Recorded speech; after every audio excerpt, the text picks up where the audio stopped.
What's up, everybody? My name is Da Vinci. This is a Valor Legends series that I will be creating.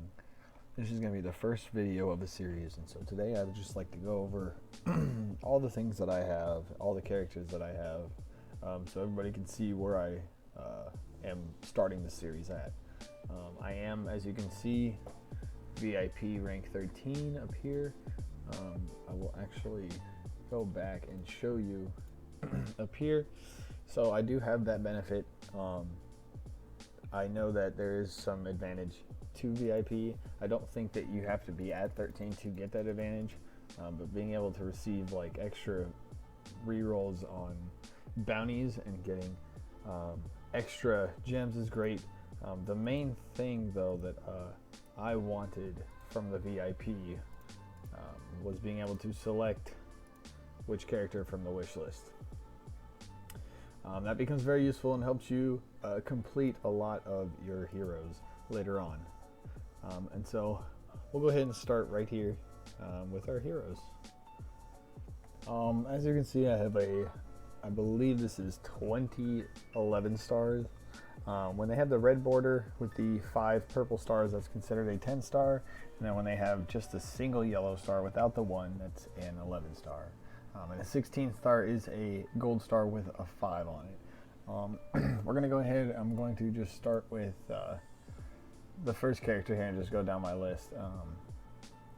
We will start with Terrence, I guess. For a long time, this was my best character. From pretty much the beginning, I spearheaded collecting this character because I felt that he was going to carry me through a lot of levels. I was correct. Shadow and Light are very hard to get. These two factions are very hard to get, whereas Terrence is a part of the green faction here. And so he's extremely easy to get with that in mind. So going ahead and forcing that and trying to get him as fast as you can is great. Terrence is an assassin, so he does high output damage. And then he's also slightly tanky, so you can put him in the front to attract a lot of attention. He has a heal that helps heal him. He uses his ult, hits a bunch of people, does a lot of damage, and then he dodges a certain amount of attacks afterwards, and then repeats that. We'll go ahead and I'll do that later on, where I'll go over each character in another video here. So there we go. We have Margaret, in my opinion, the best priest, or one of the best priests in the game. Next we have Ayla, or Isla. She's a really good tank. She has a great ult. She has a nice little stun, I believe. When she uses it, she does get a defense and a shield. And she just has a ton of HP. As you can see, she has 3.5 million. Granted, I'm well over the max here, so there is a difference there. But that's just a lot of health. Whereas you can see this is just 2.2 on Terrence here. Next we have Edward. Edward's awesome. He is really good at clearing and doing just high amount of damage. I definitely thought he was good early game. He kind of died off for me mid game, and then here at the late game, higher levels here, he has proven to be really good. Next would be Felix. He is amazing. He is obviously a light character, and any light character or shadow character is just pretty much broken for the most part. As of Rangers, Felix is pretty much top 3 hands down. He has 200k with just a level 12, or he's insane. He always does top damage in the boss. He always does top damage in fights often. I pretty much keep him in my team always. His ult's awesome too. He hits the back line and consistently does high crits. Next is Norton, average tank. I just had a lot of him, so he was an early character for me. He does have a cool little stun though, or I'm sorry, freeze. Other than that, that's pretty much him. Next is Kuvroy. He is amazing in the boss battle, and then anytime they have like a tanky character, such as, I will show you here, such as Cardalin, or perhaps an Eric, even Kolka. He is good against all of those. Somebody that heals and does a lot of damage. I mean, tanks a lot of damage. That character is really, really good against it. We'll go ahead and go back here. Pick up on this guy. Next is Primo. Primo's actually kind of a tech character here. I like to use him when I need to basically trap a character. He has a Cyclone move, which allows to basically silence a character for a certain amount of time.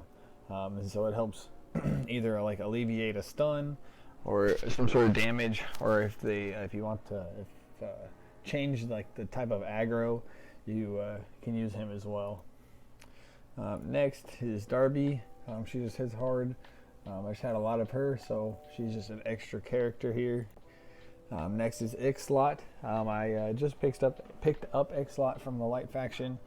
She's really good in the boss fights, and then any kind of big groups she's really good against with her ult. And then if you have a back line that an assassin can go rip apart, her passive is good as well. Next we have Cardalin. He's a really, really good tank. His shield is awesome. It generates a lot of defense and damage, and so he's pretty much guaranteed in any top tier team. Next is Soda. He's actually pretty good as a late game hero. I've learned that his damage is a nice little burst, so he's a really good like off-brand Terrence, if you will. Next is Telweir. He does some really good damage against bosses.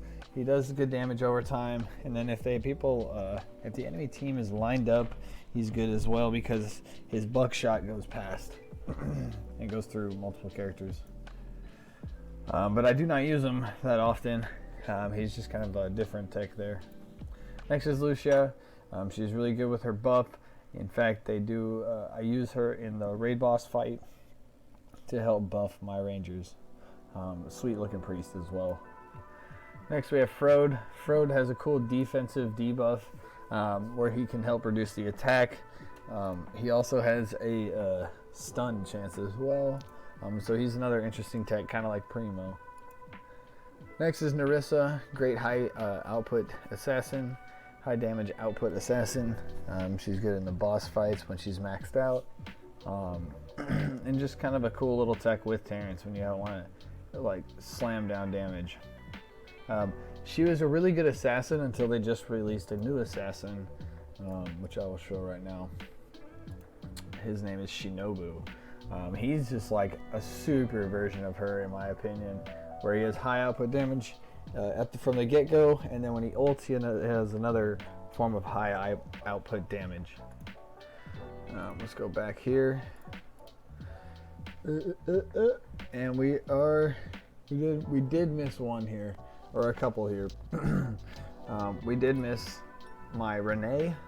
She was one of the first characters that I had maxed out at an 11 star, and so she's really good with her arrow. Her ult just does a lot of damage and can snipe people, and if they can line up her arrow and ult well enough, she can snipe multiple people with huge crits.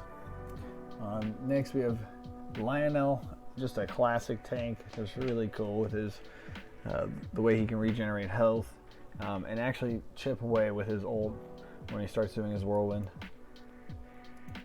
Then we have Brooke, who is an awesome AoE character. His ultimate is amazing. I have pulled through on a lot of campaign levels because of it. He can just absolutely hit the entire team for millions if he crits and they're all grouped together. And then we have Celier, who is one of the best, if not the best ranger in the game. I think she's really actually comparable to Felix. I've had Felix do insane damage and survive better than Celier, although I have not maxed her out yet, which I'm working on it, so that I can really see the full potential that I can have her at. And that's pretty much it. I do have some more characters lined up here that I'm getting ready to level up. Hopefully I can do this Gar soon. Another really cool assassin, especially at maxed out. And then Eric, you can never have too many tanks.